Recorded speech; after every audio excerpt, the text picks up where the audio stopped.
Hello, my friends. God bless you. Welcome back to Traveler of the Wood. I've been thinking a lot about boomers recently and trying to analyze the disconnect between boomers and millennials and even Gen Z. I was trying to think of a name to name this video, and I haven't really solidified it yet, but it's going to be something to the effect of Boomers Are Shocked to Discover Counterculture version 2. And these are just some thoughts I've been working on because I really am a peacemaker. I want to bridge the gap between people who tend to not understand each other. And I've been spending a lot of time around boomer-aged people recently, not just my family or my wife's family, but just other boomers in society at large. I've been much more out and about lately due to my move and all sorts of things. So I've had some conversations recently, and they were pretty eye-opening for me. At the same time, I haven't really figured out any solutions that are going to be beneficial to anyone. But I do have some stuff I want to bring up and talk about that I thought was interesting. So boomers, in particular, boomers who grew up as kind of a part of the counterculture in the 1960s, all seem to have a very similar trajectory. Now, there are a few that don't fit in this trajectory, and I'll talk about them in a second, but a large portion of them were actively part of the counterculture of the 60s. They even were interested in the kind of return to nature movement. They were interested in, living communally, living off the land, that kind of thing. But at the same time, they wanted the rock and roll music, and they wanted all of the stuff that was the culture that was happening, the counterculture that was happening in the 60s. They wanted that to be a part of their life. But a lot of these people, once the counterculture died off, gave up on their hopes and dreams that they thought the counterculture was going to give them, and ended up getting jobs, what I would consider to be normal jobs, in the 1980s. And throughout the 80s, they reaped all the benefits of the 80s, I should say. They developed their credit score. They developed, retirement plans and, all of this stuff, all the while getting paid very well for doing not necessarily skilled work in some cases, and were able to afford a house, able to afford to have children, all of this kind of stuff. Every boomer that I've talked to recently, I've asked them, what was their favorite decade? What was the time that they consider to be their prime? And all of them, 100% of them that I've asked this question to, all said the 1980s. So in the 80s, a lot of these boomer age people were in their 30s and early 40s, kind of my age demographic now. That's what they all considered to be their peak. Millennials, when I ask this question to, often say the 90s or early 2000s. Millennials during the 90s and early 2000s were essentially children. So this shows me a couple of different things. This shows me that millennials, now being in their 30s and 40s, are not reaping the benefits of the culture. On the contrary, they're feeling quite abused by the culture. They are feeling like their work doesn't matter. They're feeling like their dollar is devalued, which it most certainly is. And they really have no hope for the future.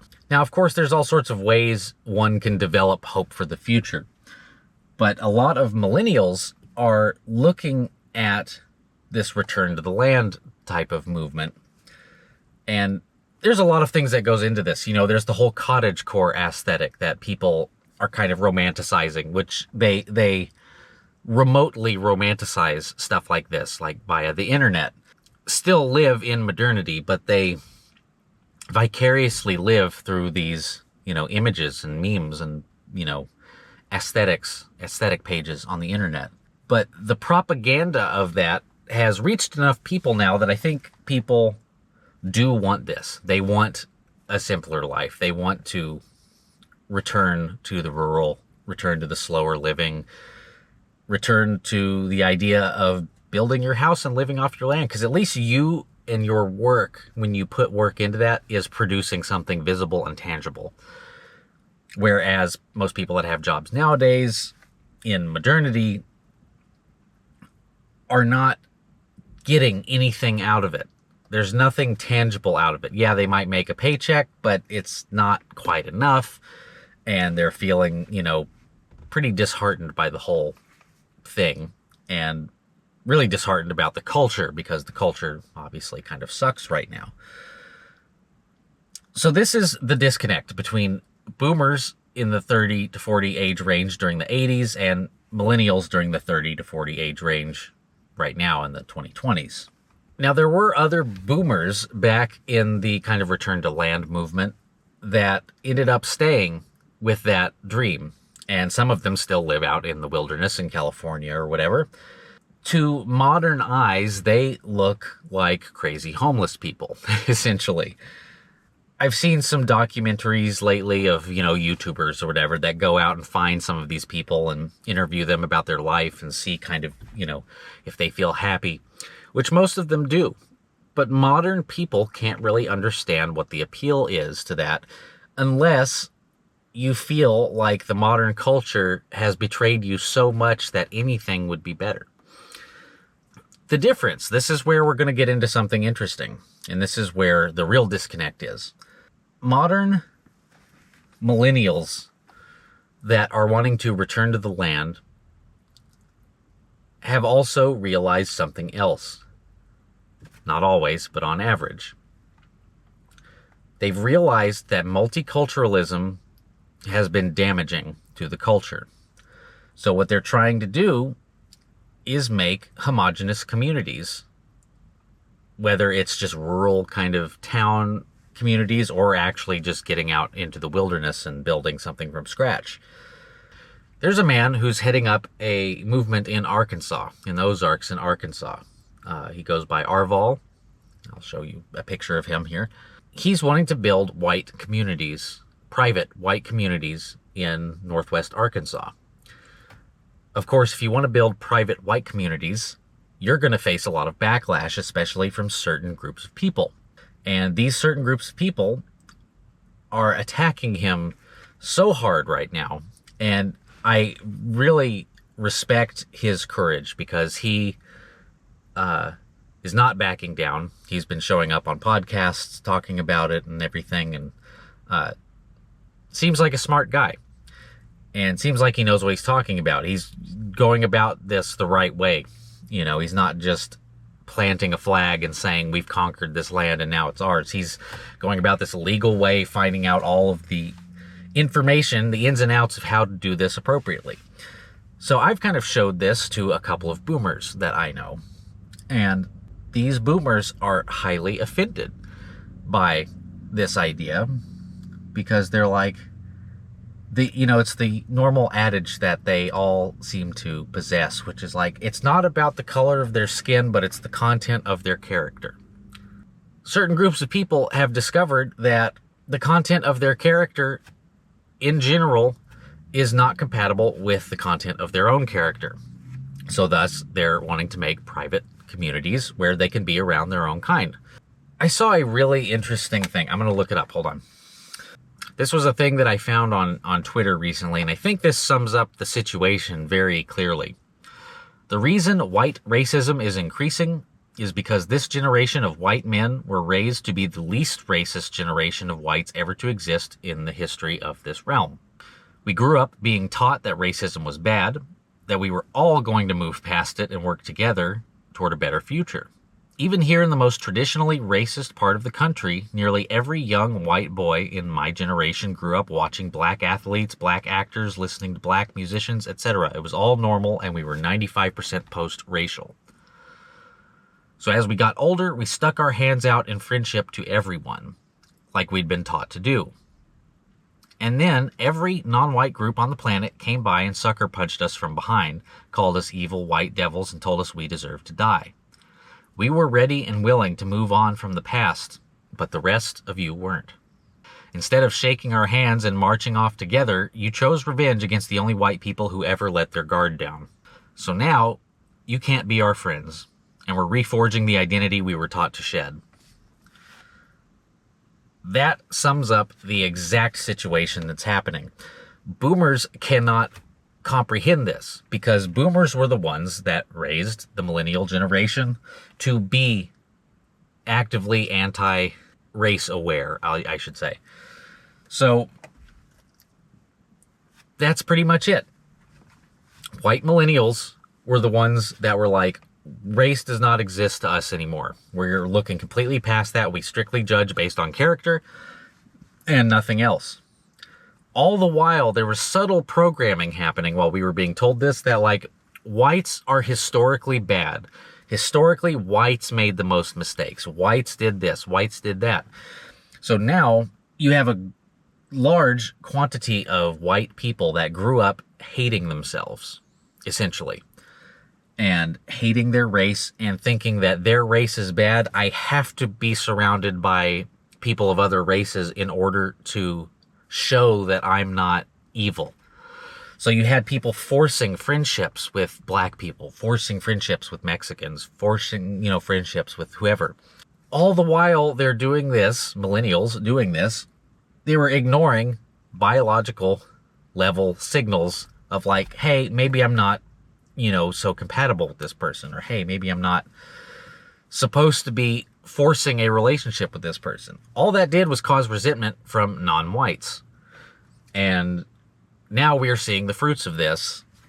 And I get asked a lot, actually, by people, where do you think we're going? What's the future for America look like? And I'm like, it's either going to be self-segregation or some type of combative situation. And we don't want the combative situation. We do not want a civil war. We don't want any of this. Trust me that we don't want any of this. Some people like to be gung-ho and all like, yeah, we'll just do the Civil War and it's going to be awesome and I'm going to be valorous and, all this stuff. You don't want that. If that ever happens, it's going to not be a good situation. But self-segregation seems to be the only answer to me. Now, there are people outside of this that want to be post-racial on all sides. There are blacks that want this. There's Mexicans that want this. Asians, whites, and those people, if they want to live together, that's great. They should all move to one of these multicultural hubs and do this, if that's what they want. But for the rest of us that don't want that, we're going to have to self-segregate.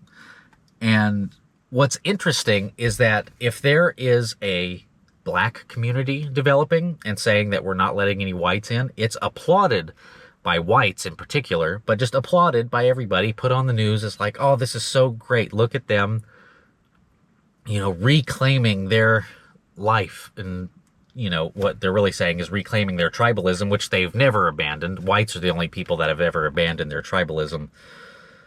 But this is where we are. So I'm going off on a tangent, but I promise this is all going to come full circle. Boomers cannot understand this. They actually cannot comprehend why this is happening. So this is why boomers, when they see this kind of thing, they're like, well, this is absolutely terrible.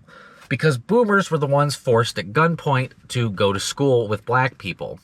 Look at the Central High pictures. The world has changed a lot. And we are kind of at a Tower of Babel moment. We've had several of these in the past 20 years or so, but we're at a really big Tower of Babel moment right now. And this could be another video entirely, but the Tower of Babel story is a very multi-dimensional story. And we're reaching that moment again where people finding their community is so important. Because only when you have community can you actually make change. And I think that cultural controllers know this, which is why they're afraid of people becoming tribal again and developing their own communities. But see, this is the irony. They're not afraid of blacks doing it. They're not afraid of Mexicans doing it. They're afraid of white people doing that. And why are they afraid of white people doing that? Because when whites get together and work on something, it makes large-scale change happen. If these modern times, as in the 2020s, were the same as the 1980s, and people were working, making good money, having lots of things offered to them from the culture that would benefit their life, things might look a little different right now. This is something else, too, that's interesting. The irony of the 80s is that the stuff that was being told, the propaganda that was being told to boomers in the 1980s, was you are living in the best time in the world. You can have a credit card now. Everyone can just have a credit card now. You can buy and consume crap we peddle to you, and you can just buy it with this card, and you don't even have to pay it off in time. So you can develop debt, you can participate in the usury system, and it's going to be lovely for you. And they were just told constantly, like, this is the best, this is the greatest thing ever. And they believed it, which is why they were having such a good time in the 80s. And, if that had been happening to us, millennials, in this day and age, we would have fallen for it too. But lots of stuff have been exposed, and we can thank the internet for this. So I'm not here to bash all technology, because the internet allowed a lot of people to see the truth about a lot of different things. But at the same time, the internet is just a tool. It can be wielded as a weapon, or it can be wielded as, magic wand, you could say, of information. I guess the point of all this is that boomers were told that they were manufacturing the post-racial paradise. And now that time has elapsed since then, people have realized that's not the case. And they've realized that that's never going to be the case. So people in the millennial age group are having to forge their own path and use their own common sense to forge their own path. And this is really ultimately the great disconnect between boomers and millennials. Where is all this going, though? I don't really know. But I do see self-segregation being a thing, and I do see the development of racially homogenous communities starting to be normal. I personally don't think that's a bad thing, and I think that will save us from any sort of large-scale conflict. This isn't just going to take a couple people thinking about it. This takes everybody thinking about it and talking about it to figure out what kind of steps we're going to take. So I really appreciate all of you. If you haven't noticed, I recently became a member of Ko-fi, and I have a Ko-fi account, so if you feel like donating to me, I absolutely do not expect it, but if you did, that would be such a blessing to me, and I really appreciate all of you. As I always say, you guys are amazing. God bless you all, and I hope you have a wonderful day.